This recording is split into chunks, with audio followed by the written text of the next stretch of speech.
Sir आपने जो English में जो नोट्स भेजे वो अच्छी तरह से लेजिबल नहीं है सर। अच्छा, फिर से रिपीट स्कैन करके मैं भेज दूंगा, ठीक है? जी सर। फिर से आज ही मैं भेज दूंगा, फिर से रिपीट स्कैन करके।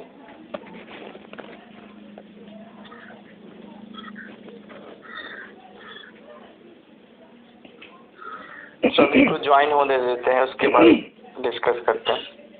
अच्छा, एक चीज़ बताइए, कल जो हमने लास्ट क्लास जो हमने किया था उसमें बीच में कुछ लोग क्वेश्चन पूछ रहे थे, जैसे और बीच में ही मेरा फ़ोन जो है वो डिस्कनेक्ट हो गया था, उसके बाद फिर ज्वाइन नहीं हो पाए थे।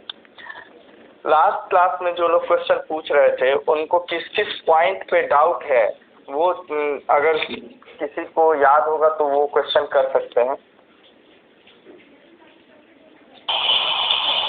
सर डाउट नहीं था, मुझे बस पूछ रहा था कि लास्ट क्लास का जो नोट्स आपने उसको समरी एक बार आप बता दीजिएगा। हाँ, हम अभी बता देंगे। सब लोग ज्वाइन कर लें, नहीं तो फिर रिपीट बताना होगा। हमारी आवाज़ सबको क्लियर आ रही है ना? हाँ सर। हाँ सर, बिल्कुल सर। हाँ सर जी सर।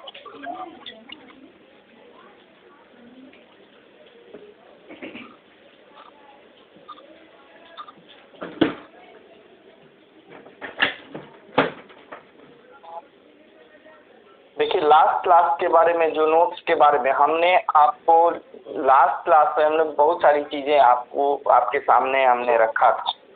उसमें सबसे पहला पॉइंट जो हमने रखा था वो जो है हाई कोर्ट के जजेस के अपॉइंटमेंट को लेकर हमने रखा था कि कैसे कैसे हाई कोर्ट की कॉन्स्टिट्यूशन होगा और उसका प्लेस क्या होगा और उसका एस्टैब्लिशमेंट कैसे किया जाएगा। उसमें हमने बताया था कि प्राइमरी स्टेज में जजेस की संख्या कितनी थी, उसका डेवलपमेंट किस किस ईयर में कैसे कैसे हुआ और करंट में उसकी सीट्स जो है वो कितनी। उसके बाद हमने एक चीज़ और आपको बताया था कि एक नेशनल जुडिशियल कमीशन का अपॉइंटमेंट कमीशन का इस्टेब्लिशमेंट होता है और उस इस्टेब्लिशमेंट को अनकॉन्स्टिट्यूशनल डिक्लेयर कर दिया जाता है स्कोरा वर्सेस यूनियन ऑफ इंडिया के केस में 4-1 के रेशियो में। 4-1 डिसेंडिंग ओपिनियन था जस्टिस चेलामेश्वर का। ये 2015 का केस।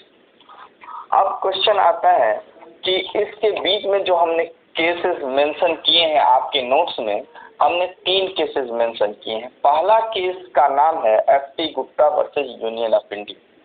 ये ध्यान में रखिएगा, जुडिशियरी से रिलेटेड जो बेसिक केसेस हैं उसमें पहला केस है FT Gupta versus union of India 1982 का केस। इस केस में हमने नोट्स जब आप रीड आउट करिएगा, एक ब्रीफ हम बता देते हैं कि उसमें क्या मेंशन किया गया था। उसमें जो प्रॉब्लम आई थी सुप्रीम कोर्ट के सामने कि what is the meaning of consultation. तो कंसल्टेशन का क्या मीनिंग है, इसी को इंटरप्रिटेशन इससे पहले एक साकल चंद्र सेठ का केस है, उसमें साकल चंद्र सेठ के केस में भी इंटरप्रिटेशन हुआ था। वैसा ही इंटरप्रिटेशन इस केस में FT गुप्ता में अडॉप्ट किया गया था। पहला चीज याद रखिएगा कि क्वेश्चन फिर से अराइज हुआ कि कंसल्टेशन का मीनिंग क्या है। कंसल्टेशन का मीनिंग जो साकल चंद्र सेठ के केस में जो सुप्रीम कोर्ट ने अडॉप्ट किया था, वही सेम मीनिंग यहाँ पे भी अडॉप्ट किया, नंबर 1। और उसके बाद सुप्रीम कोर्ट यह भी बताया कि the word consultation means full and effective consultation. तो ये चीज आपको ध्यान में रखना है। कंसल्टेशन का मतलब क्या होता है कि फुल और इफेक्टिव कंसल्टेशन होना चाहिए। तो ये चीज 4:3 के मेजॉरिटी से आपको जजमेंट प्रोनाउंस किया गया। उसके बाद FT गुप्ता के केस में एक चीज और बातें कही गई, वो क्या थी कि जो अब क्वेश्चन होता है कि प्रेसिडेंट इस कंसल्टेशन से बाउंड है या नहीं है। ये भी इस केस में बताया गया कि कंसल्टेशन से जो है वो प्रेसिडेंट जो है वो बाउंड नहीं है, वो वो उसका प्रेसिडेंट का डिस्क्रिशनरी पावर है कि वो कंसल्टेशन के अकॉर्डिंग काम करेगा या नहीं करेगा। ये एसपी गुप्ता में बताया गया कि प्रेसिडेंट बाउंड नहीं है कंसल्टेशन से। अब इसके बाद एसपी गुप्ता के बाद एक केस आता है स्कोरा वर्सेस यूनियन ऑफ इंडिया। इसको जजेस ट्रांसफर के सेकंड के नाम से भी जाना जाता है। ये आपका ईयर होता है, जिस ईयर ये डिसाइड होता है, ये 1993 का केस है और इस साल ये डिसाइड होता है।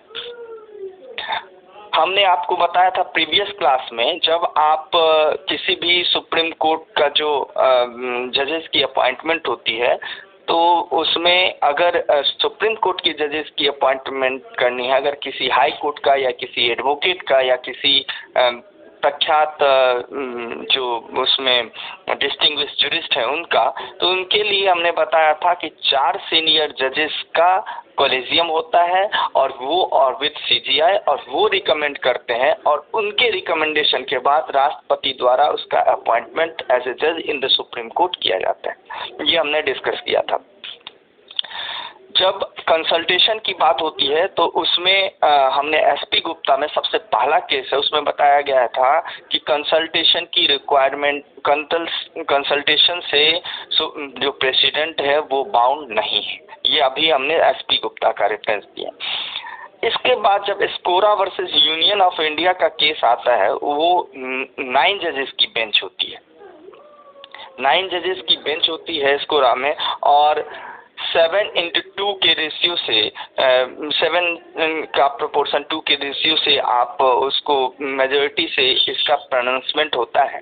और इसमें जो एसपी गुप्ता का केस है उस केस को ओवररूल्ड कर दिया जाता है, ओवररूल्ड कर दिया जाता है और कंसल्टेशन ऑफ द जजेस जो है वो यहाँ पे स्कोरा वर्सेस यूनियन ऑफ इंडिया जो 1993 का केसेस है उसमें 2 सीनियर जजेस का कंसल्टेशन उस समय में हुआ करता था और उस कंसल्टेशन से जो प्रेसिडेंट है वो बाउंड होता था। प्रीवियस केस में क्या कहा गया कि जो प्रेसिडेंट है वो सीनियर मोस्ट जजेस और चीफ जस्टिस ऑफ इंडिया के कंसल्टेशन से बाउंड नहीं है, मतलब उसका ध्यान नहीं भी रख सकते हैं, उसको मना भी कर सकते हैं कि नहीं हम आपके कंसल्टेशन को नहीं मानेंगे। लेकिन जैसे ही स्कोरा वर्सेस यूनियन ऑफ इंडिया का केस आया उसमें 7:2 के रेशियो में जजमेंट, क्योंकि पहला जो जजमेंट था वो 7 जजेस की बेंच थी तो ऑब्वियसली बड़े बेंच बनाने थे तो ये 9 जजों की बेंच बनी थी। उसमें ये कहा गया कि जो प्रेसिडेंट है वो बाउंड है और कंसल्टेशन का मतलब होता है फुल और इफेक्टिव कंसल्टेशन, जैसा कि साकल चंद सेठ के केस में और उसी को रिपीट किया गया एसपी गुप्ता के केस में, उसी को फॉलो किया गया। यहाँ पे फिर एक क्वेश्चन आया है कि क्या राष्ट्रपति, इसमें तो मेजॉरिटी ये था कि राष्ट्रपति जो है वो कंसल्टेशन से बाउंड है यहाँ पे, क्योंकि राष्ट्रपति की को प्रायोरिटी दी गई है। ऐसे राष्ट्रपति को नहीं, चीफ जस्टिस ऑफ इंडिया को प्रायोरिटी दी गई है और राष्ट्रपति को प्रायोरिटी नहीं दी गई है। लेकिन इसमें 2 जजेस थे, जस्टिस अहमदी और जस्टिस पुंछी। ये अपने डिसेंडिंग ओपिनियन में कहा था कि चीफ जस्टिस का तो इम्पोर्टेंस है ही, उनको तो इम्पोर्टेंस देना ही चाहिए, लेकिन राष्ट्रपति का जो अपना व्यू है उसको भी आप रिजेक्ट नहीं कर सकते हैं। डिसेंडिंग ओपिनियन था स्कोरा वर्सेस यूनियन ऑफ इंडिया में। मिस्टर प्रखर, हाँ कुछ बोलना चाह रहे हैं। NJAC क्या था, कॉलेजियम से रिलेटेड था ये कि उससे अलग था? नहीं, देखिए नेशनल जुडिशियल अपॉइंटमेंट कमीशन जो 99 प्रीवियस क्लास में हमने डिस्कस किया था, 99th कॉन्स्टिट्यूशनल अमेंडमेंट हुआ था, उसमें NJAC जो कि 124 में एक कमीशन एस्टैब्लिश किया गया था जिसमें कुछ मेंबर्स होते थे और उनके रिकमेंडेशन पे चीफ जस्टिस अपना कंसल्ट देता था, फिर उसके बाद प्रेसिडेंट के पास जाता था और उसके बाद जजेस की अपॉइंटमेंट होनी थी इस प्रोसेस के थ्रू। तो ये एक अलग सेटअप था NJAC। ठीक है। ये इसको कॉन्स्टिट्यूशन में सिर्फ इंसर्ट किया गया है कि इसमें कौन कौन से मेंबर हो सकते हैं। आप 124A देखिएगा, उसमें दिखाया गया है कि उसमें क्या क्या मेंबर्स है, जो कल हमने मेंशन किया था। नेशनल जुडिशियल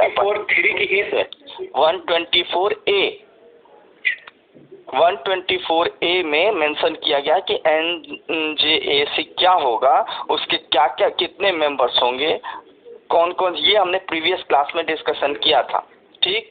और इस मेंबर्स में अगर कोई भी दो व्यक्ति अगर अपोजिट साइड में खड़ा होता है कि इस व्यक्ति का नहीं, उसे वीटो कहते हैं कि आप दो व्यक्तियों में जो सिलेक्शन, जो कमेटी सेलेक्ट करती है, इस कमेटी का कोई भी दो व्यक्ति, आप प्लीज अपना म्यूट कर ले सभी लोग।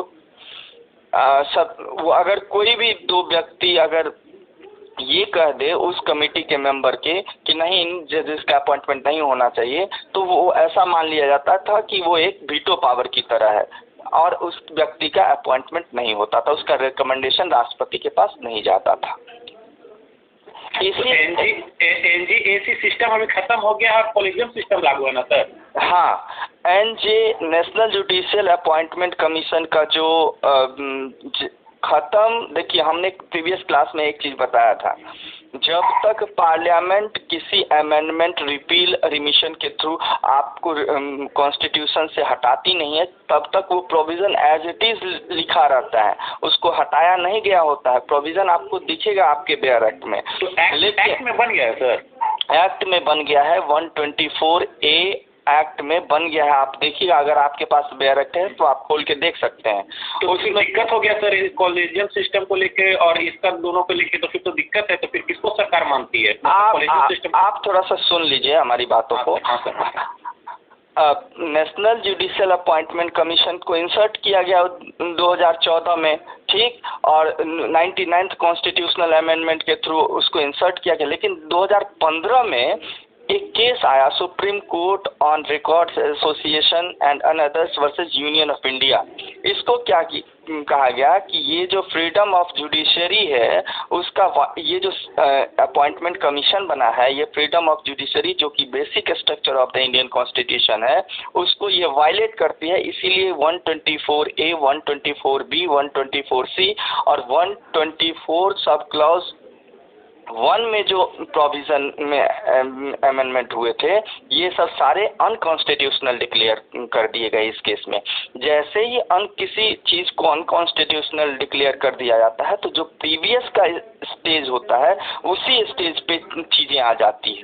तो जो पहले कॉलेजियम सिस्टम था वो फिर से एक्टिवेट हो गया, और ये जो अमेंडमेंट हुए थे, ये एक प्रकार से स्लीपिंग मोड में चले गए हैं, जब तक कि पार्लियामेंट इसे अमेंड करके यहाँ से हटा नहीं देती है। इसका अब कोई यूज नहीं रह गया है। लेकिन आपको जानकारी में होनी चाहिए, चूंकि आप यूनियन जुडिशरी पढ़ रहे हैं, तो आपकी नॉलेज में होना चाहिए कि इसका क्या भी इम्पोर्टेंस है। इम्पोर्टेंस कोई नहीं है। आप 99th क्यों इम्पोर्टेंस नहीं है, तो 99th कॉन्स्टिट्यूशनल अमेंडमेंट को इस केस के द्वारा इसको अनकॉन्स्टिट्यूशनल और वाइड डिक्लेयर कर दिया गया। समझ में आया प्रखर जी? एकदम सर, एकदम बहुत अच्छा एक्सप्लेन किया। हाँ, और किस? हाँ, नवीन कुमार बोलिए। हाँ सर, ये जो केस सर जो अभी बताएं supreme court versus union of India का, ये 2015 में आया था या सर 16 में आया था? ये एक्चुअली ये जो केस है, ये सिविल पिटीशन का केस जब आया था 16 अक्टूबर 2015 को ये डिसाइड हुआ था, ठीक है। जिस दिन ये डिसाइड हुआ था, ये केस उस दिन का डेट मैं बता रहा हूँ। लेकिन आप AIR देखिएगा तो AIR में जब वो पब्लिश होती है तो नेक्स्ट पब्लिकेशन आता है, तो 16 में AIR आपको दिखाएगा। हम आपको डेट बता रहे हैं जिस डेट को ये डिसाइड हुआ था। AIR चूंकि उस सेशन में नहीं छपती, अगले सेशन में छपती है, तो इसीलिए वो AIR का ईयर जो है वो बदल जाता है, ठीक। Okay sir. और कोई किसी जी सर, फिर जब हम लोग एग्जाम में लिखेंगे केस लॉ, नीरज जी, आप कामनी जी को बोलने दीजिए। हाँ कामनी जी बोलिए फिर से। जी सर, जब हम लोग एग्जाम में कोई सा भी केस लॉ लिखेंगे तो उसमें कौन सा वाला डेट मेंशन करेंगे, जिस दिन डिसाइड करेगा वो या AIR? अगर आपको डेट याद हो जो भी जिस दिन डिसाइड हुआ हो या जो डेट AIR में दिया गया है, अगर डेट याद हो तो लिखिएगा, गलत डेट नहीं लिखिएगा, क्योंकि जो आपको कोई चीज़ बताता है तो उस जो और वो आपकी कॉपी को जब चेक करता है तो उसे पता होता है कि SP गुप्ता का केस आया, उसके बाद स्कोरा का केस आया, उसके बाद हिनरी प्रेसिडेंशियल रेफरेंस का केस आया, उसके बाद फिर स्कोरा का केस आया। तो ये सीक्वेंस लिखिएगा तो वो खुद ही समझ जाएगा कि आप जानते हैं, आपने सही लिखा है। उसको डेट से नहीं मतलब होता है, उसमें कंटेंट से मतलब होता है। तो आप अपने नॉलेज के लिए रखिए कि अगर आपको डिसाइडेड ऑन अगर भी कहीं पूछा गया है तो आप पर्टिकुलर डेट वो ईयर आप दीजिएगा, अगर AIR पूछा गया है तो वो ईयर दीजिएगा, ये ध्यान में रखिएगा। नीरज जी बोलिए। एक मिनट बिन जी, एक मिनट रुक जाइए। नीरज जी का कुछ क्वेश्चन था, उनसे मुझे एंटरटेन करने दीजिए क्वेश्चन का। मैं सिर्फ एक सवाल पूछा था सर, ये 2015 का जो केस था स्कोरा का, और 1993 में भी स्कोरा का ही केस था ना? हाँ, 1993 में भी स्कोरा का ही केस था, और 2014 और 15 में जो केसेस आए थे वो भी स्कोरा का ही केसेस था, और बीच में 1999 में जो केसेस आए थे वो केसेस का नाम था हिनरी प्रेसिडेंशियल रेफरेंस केसेस। तो आपको इसी सीक्वेंस में लिखना है। सबसे पहले SP गुप्ता में जजेस की संख्या 7 थी, 4-3 रेशियो से डिसाइड हुआ था। फिर उसके बाद आप स्कोरा का लिखेंगे, 9 जजेस की बेंच थी, 9 जजेस में 7:2 के रेशियो में आप डिवाइड किया गया था। उसके बाद हिनरी प्रेसिडेंशियल केसेस था, वो प्रेसिडेंशियल केसेस में जो 1993 का जो जजमेंट आया था उसमें कॉलेजियम में 2 ही जज होते थे, सीनियर मोस्ट जजेस और चीफ जस्टिस ऑफ इंडिया। लेकिन जैसे ही हिनरी प्रेसिडेंशियल का केस आ गया तो आप जजेस की संख्या इसमें भी जो डिसाइड हुआ था 9 जजों की बेंच थी, और पूरा मेजॉरिटी ओपिनियन था, डिसेंडिंग ओपिनियन कोई नहीं था इसमें, सर्वसम्मति से ये केसेस को पाया। और जो कॉलेजियम में था सुप्रीम कोर्ट के लिए 4 और हाई कोर्ट के जजेस के अपॉइंटमेंट के लिए 2 सीनियर जजेस का रिकमेंडेशन होना चाहिए था, और जिस कोर्ट से जिस हाई कोर्ट से दूसरे हाई कोर्ट में ट्रांसफ़र किया जाता था, ट्रांसफ़र के मामले में तो दोनों हाई कोर्ट के चीफ जस्टिस का कंसल्टेशन भी जरूरी होता था, ट्रांसफ़र के मामले में, अपॉइंटमेंट के मामले में नहीं। अपॉइंटमेंट के मामले में 2 सीनियर मोस्ट जजेस का कंसल्टेशन होता था, लेकिन ट्रांसफ़र के मामले में आप सपोज कीजिए कि पंजाब से दिल्ली हाई कोर्ट ट्रांसफ़र हो रहा है तो पंजाब हाई कोर्ट के चीफ जस्टिस का भी और दिल्ली हाई कोर्ट के चीफ जस्टिस का भी कंसल्टेंस उसमें ज़रूरी था। हाँ बिनी जी आप पूछिए। आपके नीरज जी आपको क्लियर हुआ इसमें?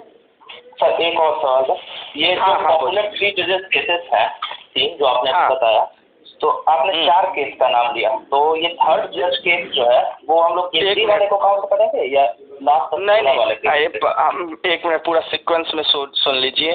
फर्स्ट जजेस cases SP Gupta versus union of India, second जजेस cases SCAORA versus union of India 1993, third जजेस cases in presidential reference in the year 1999, और चौथा जो लेटेस्ट है फिर SCAORA versus union of India 2015। ऐसे ही याद रखिएगा सीक्वेंस में।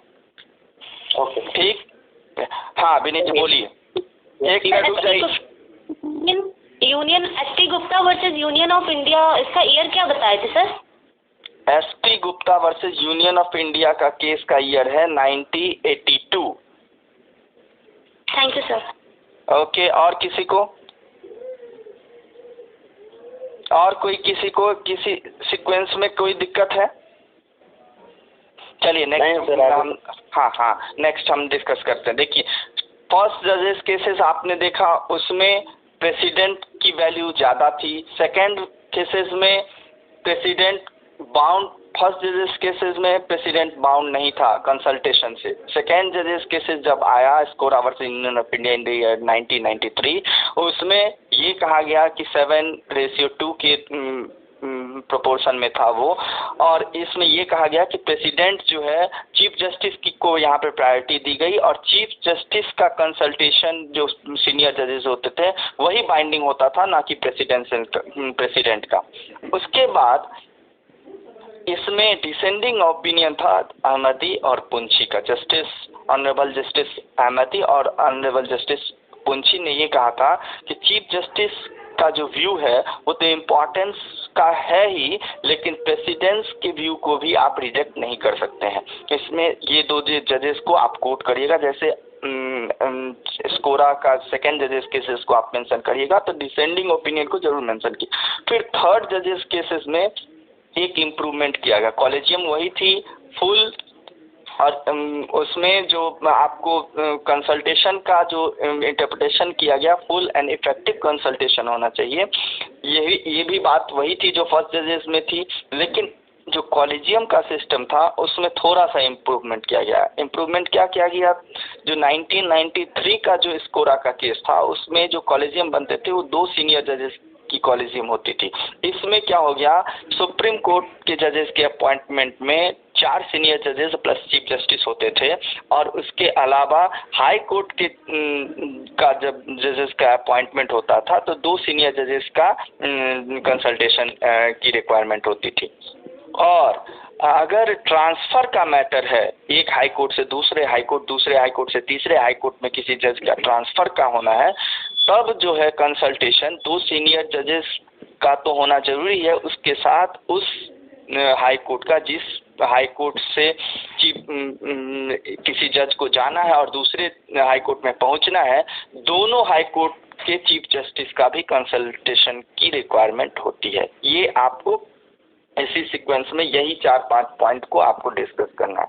उसके बाद 99th कॉन्स्टिट्यूशनल अमेंडमेंट आया। 99th कॉन्स्टिट्यूशनल अमेंडमेंट के कारण कुछ अमेंडमेंट किए गए, और अमेंडमेंट के कारण आपको क्या हुआ कि कुछ आर्टिकल इंसर्ट किए गए, कुछ आर्टिकल अमेंडमेंट किए गए, और चूंकि ये फ्रीडम ऑफ जुडिशरी जो है वो basic structure of the Indian constitution है, और इसमें जजेस का 5 जजेस का में 4 प्रोपोर्शन में 1 की रेशियो में डिसीजन आया था। चेलामेश्वर इसमें डिसेंडिंग ओपिनियन दिए थे, और उन्होंने 4 जजों का कहना था कि ये violate the basic structure of the Indian constitution, that's why this amendment is wide and unconstitutional.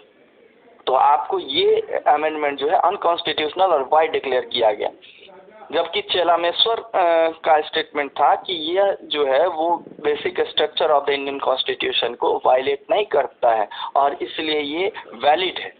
लेकिन चूंकि वो डिसेंडिंग में थे इसीलिए उनकी बातों को नहीं माना गया। 4 जजों की जो बेंच बनी थी, हमने आपको प्रीवियस क्लास में दिया था एक क्लास, तो वो 4 जजेस जो हैं वो उनका मानना था कि नहीं ये वायलेट है फ्रीडम ऑफ जुडिशरी का। तो ये चीज़ आपको ध्यान में रखना है। जब आप इस सीक्वेंस में जब आप लिखिएगा, उसके बाद रिमूवल का क्या प्रोसेस है हमने बताया था कि किस ग्राउंड पे, ओथ का क्या प्रोसीजर है वो हमने बताया था इसमें। और पिछले बार क्या हुआ था, पिछले क्लास में बीच में ही हम आप लोग से क्विट हो गए थे, उसके बाद हम जुड़ ही नहीं पा रहे थे, तो इसीलिए क्वेश्चन आप लोग के सामने क्लियर नहीं हो पाया था। तो ये चीज़ें आपको इसी सीक्वेंस में लिखना है कि ये 4 केसेस को रेफरेंस देते हुए एक एडिशनल में केस आप लिख लीजिएगा, साकल चंद सेठ का केस। साकल चंद सेठ का केस में ही कंसल्टेशन का फर्स्ट टाइम बात उठी थी और उसी का इंटरप्रिटेशन किया गया था, फुल एंड इफेक्टिव कंसल्टेशन। और उसी केस के बाद फिर ये सारे केसेस एक सीक्वेंस में आप लिखते जाइएगा। 124 सब क्लॉज 4, 5, 6, 7, 8 तक आप लिख के और उसको आप 7 तक 6 और 7 तक लिख के और आप अपने आंसर को क्लियर करिएगा। जब आपसे ये क्वेश्चन पूछा जाएगा कि प्रेसिडेंट के एस्टैब्लिशमेंट एंड कॉन्स्टिट्यूशन का डिस्कस करें, तो आपको बस इतना ही लिखना है और लास्ट केसेस आपको जरूर मेंशन करना है। तो इतने आपको लिखने हैं। अब हम आते हैं आज के पॉइंट पे। इसमें किसी को डाउट है? मनीष जी कुछ बोलना चाह रहे हैं, आपका म्यूट। हाँ बोलिए सर। थर्ड जजेस केस जो था सर, उसको जरा एक बार सर लास्ट टाइम फिर से जरा एक्सप्लेन कर दीजिए। देखिए थर्ड जजेस केस का को आप जब भी आप देखिएगा वहाँ पे लिखा होगा इन री प्रेसिडेंशियल रेफरेंस केसेस। हमने क्या बताया कि सेकेंड जजेस जो केसेस थे उसमें जो कॉलेजियम सिस्टम था वो 2 सीनियर जजेस की कॉलेजियम हुआ करती थी 1993 में, ठीक। 1993 में 2 जजेस सीनियर जजेस होते थे सुप्रीम कोर्ट के और एक चीफ जस्टिस होते थे, और उनका जो कंसल्टेशन होता था आपस में कि इस जजेस का अपॉइंटमेंट हाई कोर्ट के या किसी एडवोकेट के या जूरिस्ट का अपॉइंटमेंट मुझे करना है, तो वो रिकमेंड करके भेज देते थे प्रेसिडेंट को, और प्रेसिडेंट के द्वारा हाई कोर्ट की चीफ जस्टिस सुप्रीम कोर्ट के जजेस का अपॉइंटमेंट होता था। लेकिन इन प्रेसिडेंशियल रेफरेंस केस जो कि थर्ड जजेस केसेस कहलाता है, इसमें क्या हो गया कि जो कॉलेजियम सिस्टम में पहले 2 जजेस हुआ करते थे, अब वहाँ 2 के बदले 4 सीनियर जजेस हो गए। 4 सीनियर जजेस in the matter of the appointment of जजेस ऑफ द सुप्रीम कोर्ट, और हाई कोर्ट के जजेस में 2 सीनियर जजेस सुप्रीम कोर्ट के होने चाहिए। अगर ट्रांसफर का मैटर है तो उसमें जिस कोर्ट से ट्रांसफर किया जा रहा है, जिस हाई कोर्ट से, और किसी दूसरे हाई कोर्ट में जिसमें किया जा रहा है, जिस हाई कोर्ट से किया जा रहा है और जिस हाई कोर्ट में किया जा रहा है, दोनों हाई कोर्ट के चीफ जस्टिस का कंसल्टेशन की रिक्वायरमेंट होती है। यही थर्ड जजेस केसेस में आया था। ठीक, इसमें उसके बाद जस्टिस पीएन भगवती ने फर्स्ट एसपी गुप्ता के केस में भी रिकमेंड किया था कि एक जुडिशियल सेटअप होना चाहिए ऐसा कि जो कि रिकमेंड अलग से, तो और उसके बाद लॉ कमीशन की एक रिपोर्ट आई थी, तो उसमें भी ये बातों को रखा गया था कि अलग से एक नेशनल जुडिशियल अपॉइंटमेंट कमीशन होना चाहिए। लेकिन जैसे ही नेशनल जुडिशियल, चूंकि भगवती का रिकमेंडेशन था, फिर नेशनल लॉ कमीशन का रिकमेंडेशन था, उसी के बेसिस पे 2014 में 99th कॉन्स्टिट्यूशनल अमेंडमेंट हुआ, और उसके बाद 124 A B C ऐड किया गया और 124 में कुछ अमेंड किए गए। और उसके बाद स्कोरा के, चूंकि इसमें क्या है, इसमें बहुत कीवर्ड आपको ये चीज़ ध्यान में रखना है, चूंकि अभी जो है वर्तमान में, अगर मैं यह बोलूँगा तो हो सकता है हम पे कॉन्टेम्प्ट लग जाए। वर्तमान में क्या है कि सुप्रीम कोर्ट की एक मोनोपोली चलती है किसी जज की अपॉइंटमेंट के लिए। जिसको चाहेंगे वो रिकमेंड करेंगे और जिसको चाहेंगे वो रिकमेंड नहीं करेंगे। एक प्रकार से उनकी जो दादागिरी है, जो बॉसिज्म है, वो चलती है। तो अगर ये नेशनल जुडिशियल अपॉइंटमेंट कमीशन अगर रहता तो ये चीज़ें उनकी ख़त्म हो जाती। तो इसीलिए चूँकि सुप्रीम कोर्ट सुप्रीम है, लेकिन जजमेंट सुप्रीम होता है, लेकिन उसको आप बदलने के चांसेस रहते हैं जो मैक्सिमम, और अगर 5 जजों की बेंच है, अगला 9 जजों की बेंच बन जाती है, तो प्रीवियस जजमेंट को पलट दिया जाता है या उसको एक्सप्लोर कर दिया जाता है, बढ़ा दिया जाता है उसके दायरे को। लेकिन ये अब उसकी बॉसिज्म खत्म हो जाएगा, तो इसीलिए उन्होंने कहा कि फ्रीडम ऑफ जुडिशरी जो है बेसिक स्ट्रक्चर है और ये वायलेट करता है। अब क्या हुआ कि फिर कॉलेजियम हो गया। एक एग्जांपल आपको 2018 में 18 का अपॉइंटमेंट की हम सिनेरियो बताते हैं। एक सुप्रीम कोर्ट के 2 जजेस का अपॉइंटमेंट, जस्टिस संजीव खन्ना और जस्टिस दिनेश माहेश्वरी, ये दोनों जजेस का अपॉइंटमेंट सुप्रीम कोर्ट में हुआ। कॉलेजियम में जस्टिस दीपक मिश्रा, जस्टिस अरुण गुप्ता, जस्टिस उस समय में खानविलकर हुआ करते थे वो, और एक जस्टिस जो कुरियन जोसेफ हैं वो, ये 4 जजेस कॉलेजियम में थे।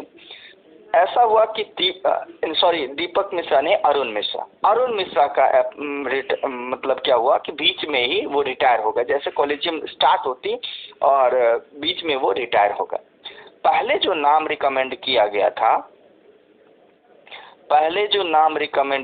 था वो था राजीव मेनन और प्रदीप नंद राजोग का। राजीव मेनन और प्रदीप नंद राजोग, ये दोनों जजेस का, जो कि सीनियर मोस्ट जजेस थे, और एक पंजाब और हरियाणा हाई कोर्ट से आते थे और दूसरा दिल्ली हाई कोर्ट से आते थे। ये दोनों बहुत ही एमिनेंट जज थे और सीनियर मोस्ट जजेस थे, फर्स्ट सेकंड थर्ड रैंकिंग था इनका। लेकिन चूंकि जस्टिस खन्ना, संजीव खन्ना जो थे, इनके जो चाचा जी थे, वो पहले खन्ना, एक जज का नाम आप लोगों ने सुना होगा, वो सुप्रीम कोर्ट में चीफ जस्टिस हुआ करते थे और ये 25वें नंबर पे थे। और राजीव मेनन जो है, दिनेश माहेश्वरी जो है, ये भी बहुत पीछे थे, जो सीनियरिटी का बेस होता है हाई कोर्ट में, उसमें बहुत पीछे थे इन दोनों का। और जब अरुण मिश्रा चीफ जस्टिस मतलब कॉलेजियम के मेंबर थे, तो रिकमेंड किया गया था राजीव मेनन का और प्रदीप नंद राजयोग का। ये दोनों को जैसे वो रिटायर हो गए, कॉलेजियम फिर से भंग हो गई और रिकमेंडेशन तब तक नहीं गया था प्रेसिडेंट के पास, बस आपस में ही बातचीत चल रही थी इन दोनों जजों की। जैसे ही उनके बदले में कोई दूसरे जज इसमें शिफ्ट हुए, नाम आ गया अब संजीव खन्ना और दिनेश माहेश्वरी का। तो ये एक प्रकार से समझिए कि मोनोपोली है कि किसको आपको सुप्रीम कोर्ट में बैठाना है, जो आपका रिस्पेक्ट करे, जो आपका एक प्रकार से बटरिंग करे। अगर ये पॉलिसी अगर है, इसमें बहुत क्रिटिसिज्म हुआ था, प्रशांत भूषण, नाने, बहुत सारे जो सीनियर थे, मार्कंडे काटजू, उसके बाद बहुत सारे जर्नलिस्ट के भी आर्टिकल्स हैं, तो इन्होंने क्रिटिसाइज भी किया था कि क्यों सीनियर और बहुत ही टैलेंटेड जजेस को दरकिनार किया गया और दिनेश माहेश्वरी और संजीव खन्ना के अपॉइंटमेंट एज ए जज इन द सुप्रीम कोर्ट किया गया। तो ये चीज़ें, ये चूँकि प्रेसिडेंट जो है एसपी गुप्ता में प्रेसिडेंट जो है जजेस का कंसल्टेशन की रिक्वायरमेंट को मानने के लिए बाध्य नहीं था एसपी गुप्ता में, लेकिन उसको ओवररूल्ड करके ये जो 2 जजेस हैं उसमें कह दिया गया कि प्रेसिडेंट जो है कंसल्टेशन और उसके बातों को मानने के लिए बाध्य है, इसीलिए प्रेसिडेंट भी डायरेक्ट अपॉइंट नहीं कर सकता है, जो रिकमेंडेशन जाएगा उसी के आधार पे अपॉइंटमेंट होगी। इसीलिए जो मेनन थे और जो प्रदीप नंद राजयोग थे, इनका अपॉइंटमेंट नहीं हो सका। संजीव खन्ना और दिनेश माहेश्वरी का अपॉइंटमेंट हुआ सुप्रीम कोर्ट में। ये 2018-19 की ये ट्रेजेडी है, ये लेटेस्ट आपको मैं बता रहा हूँ। तो इसी सीक्वेंस में अगर आपको ये चीजें याद रहे तो ये चीजें भी। हाँ, बोलिए पंकज जी। पाटिल सर, राजीव मेनन का बात करें या Rajendra Menon? Rajendra Menon. Sir, he was also accused of sexual harassment, that's why he was not appointed as the... नहीं, देखिए, नहीं, एक चीज मैं आपको बता दूं, सेक्सुअल हरासमेंट का जस्टिस गांगुली पे भी लगा था। ये जब आप बहुत अच्छे काम कर रहे होते हैं, वो उन पे सिर्फ चार्ज ही लगा था, ना कि वो कन्विक्ट हो गए थे। The person who arose that matter was also a judge. That was a woman judge. That's why right now Rajendra Menon is the Chief Justice of Delhi High Court, and he was not elected in the Supreme Court. नहीं, ये देखिए, ये अगर ऐसा हुआ था तो जब अरुण मिश्रा थे तो उनका नाम उन्होंने क्यों रखा, ये भी एक क्वेश्चन है। इस कंट्रोवर्सी में मैं नहीं जाना चाहता हूँ, लेकिन चार्जेस, अगर आप सेक्सुअल हरासमेंट एक ऐसा है, एक विपन की तरह है कि किसी के कोई भी अगर आपकी बातों को नहीं माने या कुछ ऐसा नहीं है कि आप किसी फीमेल से इव टीजिंग कर लेंगे, कुछ कमेंट कर लेंगे, ऐसा नहीं होता है जनरली। लेकिन अगर कुछ ऐसी घटनाएं होती है इतने बड़े जूरिस्ट, इतने बड़े एमिनेंट पर्सन के साथ, तो कुछ ना कुछ बातें जरूर इसके पीछे रीज़न हुआ होगा। अगर वो कन्विक्ट हो गए होते, उनका रिप्लेसमेंट हो गया होता, तो बातें अलग हुई होती है। ये बात सही है, ये क्वेश्चन अराइज हुआ था राजेंद्र मेनन के साथ। ये बातें कंट्रोवर्सी आई थी कि ऐसे थे, लेकिन जस्टिस आपने 2G के मामले में जस्टिस गांगुली का भी जजमेंट आप पढ़िएगा तो बहुत लैंडमार्क जजमेंट है, लेकिन उसके ट्रेनी ने ही उस पर चार्ज लगाया था। वो चीज़ें अलग है, ये थोड़ा सा कंट्रोवर्शियल है, लेकिन बस उस पार्ट को आप दरकिनार कर दीजिए। तो राजेंद्र मेनन का जो नॉलेज है, उनका जो जजमेंट आप पढ़िएगा, judgement is so good and बहुत ही लैंडमार्क जजमेंट उन्होंने दिया है बहुत सारे मामलों में। ये चीजें अलग है कि हाँ, लेकिन हाँ, ये बात है कि इसके कारण हो सकता है कि किसी ने कॉलेजियम में एक वीटो पावर होता है, किसी जज ने ऐसा अपोज किया होगा। राजेंद्र मेनन के साथ ये आप जो कह रहे हैं, और न्यूज में भी था कि ऐसी घटनाएं उनके साथ हुई थी। यस सर, उन्होंने उस वोमेन जज का ट्रांसफर भी कर दिया था। हाँ, कर दिया था, अनलॉफुल। लेकिन इसके अलावा जो प्रदीप नंद राजयोग हैं, उनके बारे में ऐसी कोई ये नहीं थी। तो ये चीज़ें, ये आप एक एक्सेप्शन को एग्जाम्पल में रख सकते हैं, लेकिन मैक्सिमम चांसेस यही होते हैं कि डिस्प्यूट कभी न कभी अराइज होता है। वो तो पटना हाई कोर्ट से एक जजेस का ट्रांसफर हुआ था। हाँ, पटना हाई कोर्ट से एक जजेस का ट्रांसफ़र इसलिए किया गया था कि जो कि गुजरात हाई कोर्ट से पटना हाई कोर्ट आए थे, क्योंकि वो जस्टिस लोया के मर्डर, जस्टिस लोया का नाम आपने सुना होगा, जो अमित शाह के जजमेंट सीबीआई जांच के लिए वो हाई कोर्ट के कुछ उसमें मेंबर्स थे जांच में, और उसमें क्लीन चिट दे दिया गया था। उसके बाद उनकी डेथ, लोया की डेथ भी हो गई थी, और उसके बाद उनका ट्रांसफ़र हुआ था पटना हाई कोर्ट, उसके बाद उनको सीधे सुप्रीम कोर्ट बैठा गया। तो ये कंट्रोवर्सी है, इसमें ज़्यादा नहीं जाना चाहेंगे, लेकिन ये चीज़ है कि अपने बॉसिज्म को सुप्रीम कोर्ट डिस्ट्रॉयड नहीं होने देना चाहती है।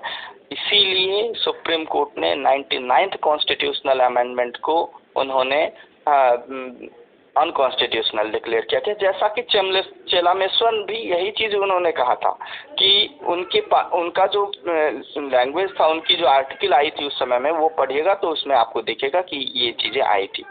तो इस मैटर को आप इसी तरीके से जितने भी लेटेस्ट कंट्रोवर्सी को भी आपको मेंशन करना है, उसमें लास्ट में अपना व्यू भी देना है। वो सिस्टम बताइए सर। एक मिनट। रिमूवल के लिए आपको हमने 2 ग्राउंड बताए थे। पहला तो हमने, जब आप देखिएगा रिमूवल की रिगार्डिंग, तो हमने आपको आर्टिकल 124 और सब क्लॉज 4 में हमने 2 चीज़ें बताई थी। पहला बताया था कि कदाचार, जिसको कि हमने इंग्लिश में आप कहेंगे मिसबिहेवियर, और दूसरा इनकैपेसिटी। देखिए, और इसके पीछे एक शब्द और यूज़ किया गया है, वो है प्रूव्ड मिसबिहेवियर और इनकैपेसिटी। तो प्रूव्ड मिसबिहेवियर और इनकैपेसिटी जब होगा, इसके लिए हम 2 पन्ने का नोट्स तैयार कर रहे हैं। इसको भी आपको भेज देंगे कि उसमें क्या क्या आएगा, कब, चूँकि किसी भी पोस्ट पे रहते हुए व्यक्ति को हम हटा सकते हैं? फिर से क्वेश्चन पूछिए। सवाल ये है सर कि जो सुप्रीम कोर्ट के चीफ जस्टिस हों या फिर उस टाइप के जस्टिस हों, तो जो समय वो पोस्ट पे रहते हैं, तो उस समय हम मतलब अगर इनकैपेबिलिटी देते हैं तो उस समय उनको हटा सकते हैं? नहीं, सुन लीजिए। इनकैपेसिटी और मिसबिहेवियर ये दोनों प्रूव होना चाहिए। ऐसा नहीं है कि आप सुप्रीम कोर्ट के जज हैं और आप बैठे हुए हैं तो हम कह देंगे कि ये मिसबिहेवियर में इन्वॉल्व हैं और इनकैपेबल हैं तो आप उसको हटा दीजिएगा। ऐसा नहीं है। उसमें जो दिया गया है कि सदन के दोनों पटल पे रखी जाएगी बहुमत। हाँ, रुक जाइए 1 मिनट प्रियांशु जी, रुक जाइए। पहले इनका हेलो। हाँ सर, आप बोलिए ना सर। हाँ, बीच में दूसरे व्यक्ति क्वेश्चन ना करें, पहले इनका बात खत्म होने दें। अगर प्रूव्ड मिसबिहेवियर है और इनकैपेसिटी है तो दोनों पटल पे रखी जाएगी, संसद के दोनों और मेजॉरिटी के साथ पास की जाएगी, और मत देने वाले सदस्यों के कम से कम 2/3 बहुमत द्वारा, और राष्ट्रपति उसका समावेदन किया जाएगा और राष्ट्रपति के समक्ष उसी सत्र में रखा जाएगा। और जब तक राष्ट्रपति आदेश नहीं देता है तब तक उसका रिमूवल इस ग्राउंड पे नहीं होगा। तो इतने प्रोसीजर को आपको फॉलो करना होगा। अभी लेटेस्ट आपने दीपक मिश्रा के केसेस में आपने देखा होगा कि वेंकैया नायडू ने इसको मिसबिहेवियर और इनकैपेसिटी को प्रूव ही नहीं होने दिया और खारिज कर दी। तो ये चीज़ें हैं कि उसका यही 2 ग्राउंड है, मिसबिहेवियर, प्रूव्ड मिसबिहेवियर और इनकैपेसिटी। ठीक है, तो ये चीज़ आपको ध्यान में रखना है। इसमें 2-3 पन्ने का हम नोट्स इसमें आपको भेजेंगे, उसको आप जब पढ़िएगा तो आपको पता चलेगा कि कब मिसबिहेवियर प्रूफ माना जाएगा, कब नहीं माना जाएगा। ठीक है, ओके सर। हाँ, और कोई बोल रहे थे कुछ? मनीष जी आप बोल रहे थे? प्रियांशु जी बोल रहे थे सर। हाँ बोलिए प्रियांशु जी। कहीं चले गए लगता है। बोले, चलिए आवाज़ नहीं सुन पा रहे हैं शायद वो।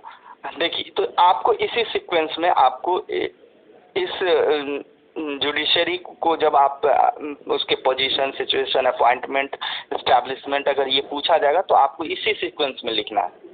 कब फर्स्ट में आप बता दीजिएगा, फर्स्ट में शैल एक टर्म यूज़ किया गया उसको फोकस करिएगा, और उसके बाद सेकेंड में जो अमेंडमेंट से प्रायर की क्या सिचुएशन थी, अमेंडमेंट के बाद की क्या सिचुएशन रही वो आप बताइएगा। नंबर्स कब कब बढ़ी वो बताएंगे।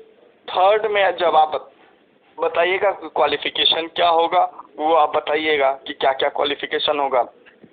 क्वालिफिकेशन में हमने 2 एक्सप्लेनेशन बताए थे, हाई कोर्ट से क्या मतलब है, जजेस से क्या मतलब है, तो वो बताइएगा। उसके बाद आप सीधे सीधे 4-5 पे आएंगे, तो 4-5 पे जब आइएगा तो उसमें और जब भी अपॉइंटमेंट जब आप बताइएगा उसके क्वालिफिकेशन बताइएगा, क्वालिफिकेशन के साथ जैसे ही उसकी अपॉइंटमेंट के साथ क्वालिफिकेशन और क्वालिफिकेशन के तुरंत बाद आप रिकमेंडेशन भी ये 4 केसेस के रेफरेंस से आप तुरंत रिकमेंडेशन लिख दीजिएगा। फर्स्ट, सेकेंड, थर्ड जजेस का केस, और इससे पहले एक केस लिखिएगा साकल चंद सेठ। और जैसे ही साकल चंद 99th कॉन्स्टिट्यूशनल अमेंडमेंट लिखिएगा तो उसके साथ साथ स्कोरा वर्सेस यूनियन ऑफ इंडिया 2015 का केस लिखिएगा। और उसके बाद लास्ट में आइएगा प्रूव्ड मिसबिहेवियर और इनकैपेसिटी, तो उसके रिगार्डिंग आपको सब क्लॉज 4, सब क्लॉज 5 को आप मेंशन करिएगा। ओथ और उसके बाद उसका प्रैक्टिस, रिटायरमेंट के बाद उसका क्या प्रोसीजर है, वो उस लास्ट ये 2.67 में ये आप मेंशन करके अपने आंसर को एंड करिएगा। तो यही आपका प्रोसीजर होगा इस्टेब्लिशमेंट का, कॉन्स्टिट्यूशन का। तो ये इसको आपको बताना है। 57 स्टूडेंट्स आज ऑनलाइन यहाँ पे जुड़े हुए हैं। किसी को अगर इस पॉइंट पे अगर कहीं भी डाउट है तो सभी लोग आप क्वेश्चन कर सकते हैं। सर एक बार आप सीक्वेंस जैसा भी बताया सर, जो मतलब लिखने का, एक बार देखिए। सुन लीजिए, नहीं इसको आप सुनिए मत, क्योंकि आप ही सुनिएगा, बहुत लोग नहीं सुनेंगे। इसको हम एक पेज पे मेंशन करके आपको भेज देंगे इस ग्रुप में, ठीक है जी? ठीक है सर। हाँ, तो सही रहेगा। किसी को कोई डाउट है इस पॉइंट पे, ये बताइए। नहीं सर। सर देखिए क्लास 7 है। हेलो। हाँ, सब क्लास 7। हाँ सर, आफ्टर रिटायरमेंट भी सुप्रीम कोर्ट जजेस प्रैक्टिस नहीं कर सकते ना? नहीं, वही सब क्लॉज 7 में यही चीज दिया गया है कि आफ्टर रिटायरमेंट आप भारत के किसी भी कोर्ट में आप प्रैक्टिस नहीं करेंगे, ठीक? भारत के किसी भी कोर्ट में। और कोई सर? बोलिए। सर रिटायरमेंट के बाद वो किसी का लीगल एडवाइजर बन सकते हैं क्या? नहीं, बिल्कुल नहीं। Okay sir, thank you. हाँ, किसी के फेवर में तो वो कर सकता है ना। एक आदमी बोली, कामनी जी। जी सर, वो प्रोसीजर तो सुप्रीम कोर्ट के लिए होता है ना, हाई कोर्ट के जजेस जो होते हैं वो तो अभी नहीं, अभी रुक जाइए, हाई कोर्ट पे जब आएंगे तब वो डिस्कस करेंगे।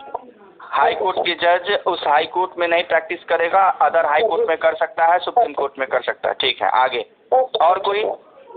सर ये जो आपने जजेस के अपॉइंटमेंट से ये नेगेटिव एस्पेक्ट्स बताया, तो सर आपका जम्पशन है ना वो? हाँ, ये देखिए, ये मेरा है। अगर मैं पब्लिक प्लेस पे ऐसा बोलूँ तो भाई हमारे पे कंटेम्प्ट लग जाएगा। मैं सम्मान करता हूँ सुप्रीम कोर्ट का। एग्जाम में हम लोगों को ये नहीं ना लिखना होगा निगेटिव? नहीं, निगेटिव एस्पेक्ट कभी भी एग्जाम में किसी भी पॉइंट पे नहीं लिखिएगा। ओके सर, ठीक है? ये हम एक मतलब जो प्रैक्टिकल है वो चीज़ें मैं बता रहा हूँ कि ऐसा इसलिए किया गया। आप भी थोड़ा सा जब आप पढ़ेंगे तो खुद ही आपको फील होगा कि सही में वास्तविकता यही है। यस सर, मैं भी ये अज्यूम किया हूँ। हाँ, तो बस ये आपको बोलने की बात नहीं है, लेकिन बस आपको समझना, आप खुद ज़्यादा पढ़ेंगे ना तो खुद आप एनालाइज करने लगेंगे कि ये चीज़ें इसलिए ऐसी की चीज़ें व्यवस्था बनाई गई है। Thank you. और हाँ, ओके। और कोई? मनीष जी कुछ बोलना चाह रहे हैं? सर पिछले क्लास में सर आप एक टर्म यूज किए थे sir, MOP, memorandum of procedure, लेकिन सर उसके बारे में कुछ बताए नहीं थे सर आप। देखिए, अच्छा ठीक है, उसको भी डिस्कस कर देंगे।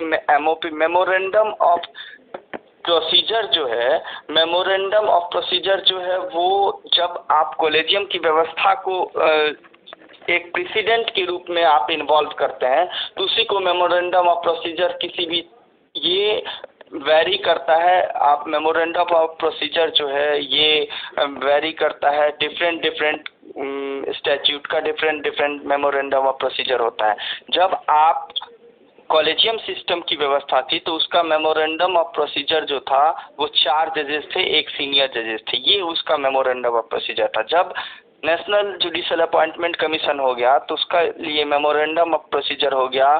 चीफ जस्टिस जो हमने कल बताया था कि 5-6 लोग होंगे, चीफ जस्टिस होगा, 2 सीनियर जजेस होंगे, लॉ मिनिस्टर होगा जो कि उस समय में चार्ज में है, विरोधी दल के नेता होंगे, प्राइम मिनिस्टर होंगे। ये जो है ये हर, जैसे नेशनल जुडिशल अपॉइंटमेंट कमीशन जब अनकॉन्स्टिट्यूशनल नहीं डिक्लेयर किया गया था, तो मेमोरेंडम ऑफ प्रोसीजर क्या था हमारा, नेशनल जुडिशल अपॉइंटमेंट कमीशन को फॉलो करना। तो उसके मेंबर्स जो होते हैं और उनके द्वारा जो एक्टिविटीज होती है वही मेमोरेंडम्स ऑफ प्रोसीजर कहलाता है। ठीक, और सर वो प्रोसेस ऑफ अपॉइंटमेंट ही ना एक तरह से बोल सकते हैं सर। हाँ, तो आप देखिए मेमोरेंडम क्या होता है। मेमोरेंडम जो होता है कि उस प्रोसेस को आप कैसे फॉलो करिएगा, उसमें क्या मेंबर्स होंगे, उसी को मेमोरेंडम कहते हैं। वो एक कहीं मेंशन किया गया, अभी 99th कॉन्स्टिट्यूशनल अमेंडमेंट हुआ तो वो एक मेंशन हो गया कि ये लोग होंगे इस प्रोसीजर में, इतने मेंबर्स होंगे, उसके क्या क्या प्रोसीजर्स होगा। तो ये 99th कॉन्स्टिट्यूशनल अमेंडमेंट के बाद, और अगर 99th कॉन्स्टिट्यूशनल अमेंडमेंट नहीं होता तो मेमोरेंडम ऑफ प्रोसीजर हमारा क्या होता, कॉलेजियम होता, कॉलेजियम में इतने जजेस होते। तो यही चीज इसमें ज़्यादा। हाँ बोलिए, कुछ बोलना चाह रहे हैं। अभी के कॉन्टेक्स्ट में तो सर यही ना कि 4 सीनियर मोस्ट जजेस प्लस। हाँ बस। अभी अगर एमओपी अगर देखा जाए तो बस यही है सर। यही ध्यान में रखना है आपका जी। और कोई देखिए, अगर किसी को किसी भी पॉइंट पे डाउट है तो आप हमसे जरूर क्वेश्चन करें। अगर कोई भी, हाँ एक बार केसेस को इसी सीक्वेंस में लिखना ना, वो कंफर्म करना था।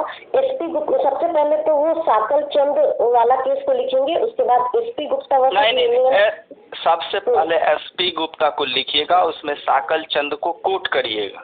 अच्छा, साकल चंद को लिखना नहीं है, एसपी गुप्ता को साकल चंद के केस में साकल चंद को कोट करना है, और उसके बाद स्कोरा लिखना है, उसके बाद रेसिडेंशियल रेफरेंस लिखना है। ये लिख के फिर 99th कॉन्स्टिट्यूशनल अमेंडमेंट लिखिएगा, तब फिर आप एंट्री करिएगा, फिर स्कोरा का केस, और फिर उसमें अनकॉन्स्टिट्यूशनल डिक्लेयर करिए। ठीक, और कोई। आज देखिए, आज का जो हमने चार्ट भेजा है, शेड्यूल वाला है ना जो बोले उसको भेज दिएगा सर, और अभी आगे बढ़ाइए सर टॉपिक। हाँ वो भेज देंगे। आज का जो हम कुछ पॉइंट थोड़ा सा ब्रीफ हम आपको बताते हैं कि क्या क्या जुरिस्डिक्शन को कैसे पढ़ना है। एक क्वेश्चन आता है, discuss the jurisdiction of the supreme court. ठीक है, तो हमने आज एक चार्ट आपको भेजा है, discuss the jurisdiction of supreme court में हमने सुप्रीम कोर्ट के क्या क्या जुरिस्डिक्शन होंगे वो हमने आपको एक चार्ट भेजा है, तो उसको आप थोड़ा सा फॉलो करिएगा कि क्या क्या जुरिस्डिक्शन हो सकता है सुप्रीम कोर्ट का। उस चार्ट में हमने पहला जुरिस्डिक्शन बताया है कि जो कोर्ट का जो होता है जुरिस्डिक्शन, वो सबसे पहला हमने 129 से आर्टिकल मेंशन किया है कि सुप्रीम कोर्ट जो होता है वो एक अभिलेख न्यायालय होता है। अभिलेख न्यायालय का मतलब होता है court of record. Supreme court जो है एक कोर्ट ऑफ रिकॉर्ड है। अब कोर्ट ऑफ रिकॉर्ड का क्या मतलब होता है, सबसे पहले कोर्ट ऑफ रिकॉर्ड में आपको 2 चीजें आपको ध्यान में रखनी है। पहला चीज कि आर्टिकल 129 में कोर्ट ऑफ रिकॉर्ड को मेंशन किया गया है। ये चीज आपको हमेशा ध्यान में रखना है। मेंशन कहाँ किया गया है, 129। फिर जब आप 129 लिखिएगा तो उसी के सामने हमने लिखना, आप लोग नोट डाउन वहाँ पे कर लीजिएगा, ऑब्लिक में लगा के 129 ऑब्लिक में लगा के 215 लिख लीजिएगा। ठीक है, जब आपसे पूछा जाएगा कि कोर्ट ऑफ रिकॉर्ड कहाँ मेंशन है, वर्ड सुनिएगा, कोर्ट ऑफ रिकॉर्ड कहाँ मेंशन है, तो आपको दोनों आर्टिकल आपको मेंशन करना होगा, 129 ऑब्लिक 215। अगर एक ही है 129 है तो ठीक है, 129 ही आप लोग में टिक आउट करिएगा। अगर दोनों है तो दोनों। कोर्ट ऑफ रिकॉर्ड अगर से पूछेगा, अभिलेख ना है। और अगर क्वेश्चन पूछा जाता है supreme court to be a court of record, तब फिर सिर्फ आर्टिकल 121 में मेंशन करिए। सिर्फ कोर्ट ऑफ रिकॉर्ड अगर पूछता है तो 129 और 215। अगर पूछता है कि supreme court to be a court of record, तब आपको 129 ही सिर्फ मेंशन करना। ठीक।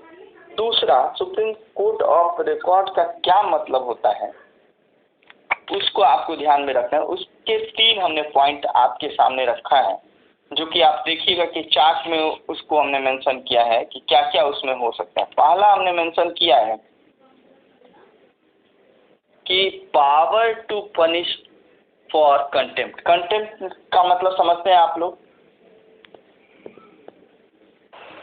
Wilful disobedience. हाँ, जो अगर कोई जजमेंट अगर प्रोनाउंस की जाती है करना, हाँ, अगर कोई भी जजमेंट प्रोनाउंस की जाती है सुप्रीम कोर्ट के द्वारा, अगर उसका वायलेट करते हैं, उसके ऑर्डर को, डिक्री को, जजमेंट को, जैसा भी होगा, अगर वायलेट करते हैं तो वो कंटेम्प्ट के डिफिनीशन में आता है। ठीक, इसी को कहते हैं कि और कंटेम्प्ट के डिफिनीशन में जब भी आप आएंगे तो आपको सुप्रीम कोर्ट एक पनिशमेंट फिक्स की है कि इसके लिए, इस कंटेम्प्ट के लिए इतना पनिशमेंट हो, तो वो सुप्रीम कोर्ट के पास पावर है कि आपको पनिशमेंट दे सकती है। और दूसरा जो हमने पॉइंट लिखा है वो लिखा है, a court of record is a court whose record are admitted to be evidentiary value and they are not to be a question when they are produced before the court।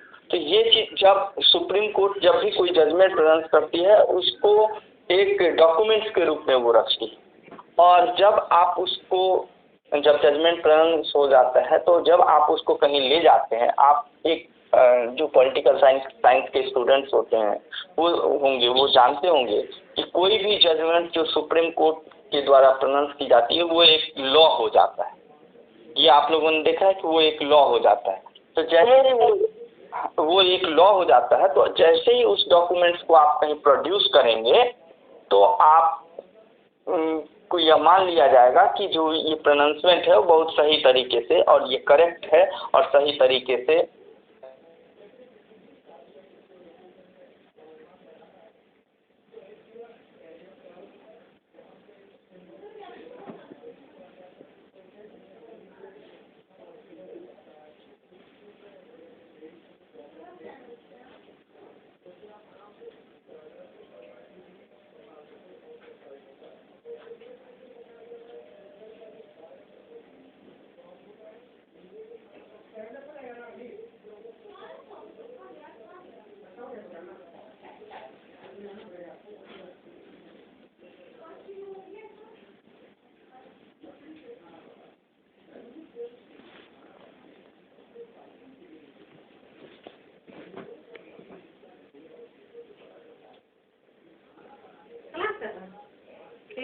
खत्म हो गया।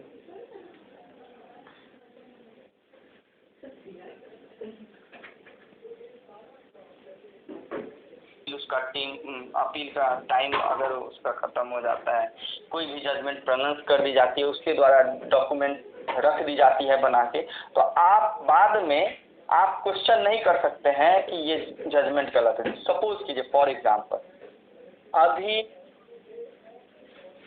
तलाक पे सायरा बानो का केस आया था, नाम सुने होंगे। सायरा बानो के केस में ट्रिपल तलाक को सुप्रीम कोर्ट ने अनकॉन्स्टिट्यूशनल डिक्लेयर कर दी। अब ये आपके पास डॉक्यूमेंट, क्योंकि एक जजमेंट जो होता है वो पब्लिक डॉक्यूमेंट्स को एविडेंस में पढ़े होंगे, आपके पास डॉक्यूमेंट्स की एक कॉपी है जजमेंट की, आपने क्या किया, निकाल लिया और किसी लोअर कोर्ट में, हाँ हेलो बोलिए। मैं ये कह रहा हूँ कि जज साहब ने क्वेश्चन आपसे पूछा है, उसका जवाब ये हो सकता है कि सुप्रीम कोर्ट जब हाईएस्ट कोर्ट ऑफ अपील है तो अब उसके जजमेंट को कहाँ करिएगा। हाँ सर बता रहे हुआ, जब वो हाईएस्ट कोर्ट ऑफ अपील है जी सर, तो अब बट नेचुरल है कि उसकी अपील अब कहाँ होगी। राफेल केस में फाइनल जब ऑर्डर आ गया तो अब उसकी अपील कहाँ होगी। सायरा बानो के केस का जजमेंट आ गया तो उसकी अब अपील कहाँ होगी। जी सर, ये बताने जा रहे थे सर। जी आप सही बता रहे थे। वो जो साहब ने पूछा था उसका आंसर एकदम टू द पॉइंट ये है कि supreme court highest court of appeal है। जी अब आप उसको, अब उसके बाद कहाँ जाइएगा। अब आप उसके बाद अगर आप कर रहे हैं वो जनता के लिए या आपके आपस में जो है वो डिस्कशन का आधार हो सकता है। तो इसीलिए यह बात जो मेरा अपना एक हम्बल सबमिशन है, मैं आप लोगों के बातों को सुन के मुझे कुछ ऐसी बातें आई थी और मैं कल क्लास में मैं आज खुद इस बात को कह रहा हूँ कि प्रभास जितना जानते हैं, शायद 25 साल कॉन्स्टिट्यूशन मैंने पढ़ाया है, इतना मैं गुड मॉर्निंग प्रिंसिपल सर। इतना डेप्थ मैं भी नहीं जानता था। लेकिन पहले मेरी बात, कोई गुड मॉर्निंग अभी नहीं, कोई पूरी बात सुन लीजिए। दूसरा सवाल ये था कि एक और सवाल आया था कि सुप्रीम कोर्ट के अपॉइंटमेंट को हम उसके निगेटिव पार्ट को नहीं लिख सकते। हम उसके निगेटिव पार्ट को हम्बल सबमिशन के रूप में लिख सकते हैं, कारण कि सुप्रीम कोर्ट की अवमानना तब होती है। अवमानना दो तरह के होते हैं, एक क्रिमिनल होता है, एक सिविल होता है। एक सिविल होता है। अगर सुप्रीम कोर्ट का मान लीजिए कि अगर कोई जजमेंट, तो हम एक डिसेंटिंग ओपिनियन इस रूप में कि being a academician, being a jurist, हम अपना ओपिनियन दे सकते हैं कि साहब हमको सुप्रीम कोर्ट के इस जजमेंट को, लेकिन वह अनुपालन में नहीं आएगा, वो उसका इन्फोर्समेंट नहीं होगा, उसको हम लागू नहीं करा सकते हैं, लेकिन अपना मत तो व्यक्त कर ही सकते हैं। और एक नहीं कई लोगों ने अपॉइंटमेंट को लेकर कहा है कि सुप्रीम कोर्ट को के कार्य प्रणाली को थोड़ा सा ठीक होना चाहिए। और सबसे बेहतर आपका एक एग्जाम्पल मैं बता रहा हूँ कि जब इन्होंने कहा कि नेशनल अपॉइंटमेंट जो कमीशन था NJC, उसको जब अनकॉन्स्टिट्यूशनल डिक्लेयर किया गया, तो उस समय के तत्कालीन रक्षा मंत्री अरुण जेटली ने एक बहुत अच्छा ब्लॉग लिखा था, 12 पेज का ब्लॉग, आज भी पब्लिक डोमेन में है, कि सुप्रीम कोर्ट अगर अपने आप को संविधान से सर्वोच्च मानता है, तो उसी संविधान ने हम लोकसभा, राज्यसभा और राष्ट्रपति यानी संसदीय प्रणाली को भी दर्जा दिया है। तो हम 545 और सदस्य लोकसभा और राज्यसभा और राष्ट्रपति मिल के अगर हम लोगों ने कोई कानून बनाया, तो सुप्रीम कोर्ट को भी चाहिए था इसका सम्मान करना। लेकिन बावजूद इसके, चूंकि सुप्रीम कोर्ट जो है वो भारत की सर्वोच्च न्यायालय है, सुप्रीम कोर्ट देश की सबसे बड़ी अदालत है, हम उसके निर्णय को कहाँ आलोचित कर, हम उसके निर्णय के अगेंस्ट कहाँ जा सकते हैं। और जुडिशियल रिव्यू कॉन्स्टिट्यूशन का आधारभूत ढांचा है। तो इसीलिए सुप्रीम कोर्ट के द्वारा दिए गए निर्णय को हम उसका एक लिमिट, एक दायरे में रह के, एक विनम्रता के साथ, एक एकेडमिक वे में एक उसका आलोचना तो कर सकते हैं। उसके पॉइंट को हम ये रख सकते हैं कि जहां तक हमारा इंटरप्रिटेशन ये है, लेकिन वह सुप्रीम कोर्ट का जजमेंट हमेशा अंतिम और सर्वोच्च है। जब नहीं, अगर उसमें मैंने बताया कंटेम्प्ट की स्थिति प्रभास ने बहुत अच्छा क्लियर किया है। मैं आपको ईमानदारी से बता रहा हूं कि जितना इनके पास कंटेंट आपको मिला है, उतना कंटेंट किताब में कहीं अवेलेबल नहीं है, पढ़ लीजिएगा। लेकिन बहुत अच्छा मेरा कहना ये है कि आपने कहा कि कंटेम्प्ट नहीं होगा। कंटेम्प्ट तब नहीं होगा जब आप उसके निर्णय को लीगली साउंड रीजनिंग के साथ, साउंड लीगल प्रोविजन के इंटरप्रिटेशन के साथ आप एक हम्बल सबमिशन कर रहे हैं। मान लीजिए कि जैसे प्रभास सर क्लास ले रहे हैं, हम क्लास ले रहे हैं, और आप भी अपना तर्क दे रहे हैं, और वह आपका तर्क जो है वह किसी न किसी बेसिस पर है, किसी न किसी लीगल प्रोविजन पर है। तो उस दशा में, उस स्थिति में वह अवमानना नहीं है कि आप टीचर से अवमानना कर, लेकिन जहां बेसलेस है, जहां आप इंटेंशनली उसको कर रहे हैं, उस समय वह क्रिमिनल कंटेम्प्ट है। जहां आपने देखा होगा एक ऑनरेबल पार्लियामेंट के मेंबर राहुल गांधी, उन्होंने जो चीज नहीं था उसको बोल दिया, कोर्ट ने कंटेम्प्ट माना। लेकिन अगर कुछ लोगों ने ये कहा कि नहीं, हमको ऐसा महसूस हो रहा था, और लोगों ने मनीष तिवारी थे, चिदम्बरम साहब थे, उन्होंने भी आलोचना किया, लेकिन उन्होंने कहा, उन्होंने एक तर्क के आधार पर किया, एक लॉ प्रोविजन को लेके किया और कहा कि इसका इंटरप्रिटेशन ये भी हो सकता है। कोर्ट ने उसको मानना नहीं माना। तो कहने का मतलब है कि अगर साउंड लॉजिक, साउंड तर्क और लीगल प्रोविजन के बेसिस पर बिना प्रिजुडिस हुए, बिना दुराग्रह से अगर आप कर रहे हैं तो वो एक आपका विधिवेत्ता के रूप में, आप एक लॉ के जूरिस्ट के रूप में, एक लॉ के विद्यार्थी के रूप में आपका यह इंटरप्रिटेशन हो सकता है, आपका अपना ओपिनियन हो सकता है, आपका ये अपना मत हो सकता है।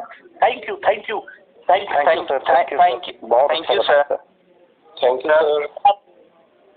देखिए इसके बारे में नेक्स्ट क्लास में बीच में जब भी हमको मौका मिलेगा, क्योंकि अब दूसरे लोगों का बहुत ज़्यादा रिक्वेस्ट आ रहा है इस पे, तो नेक्स्ट क्लास में आप लोग थोड़ा सा जुरिस्डिक्शन को हम आपको आर्टिकल मेंशन कर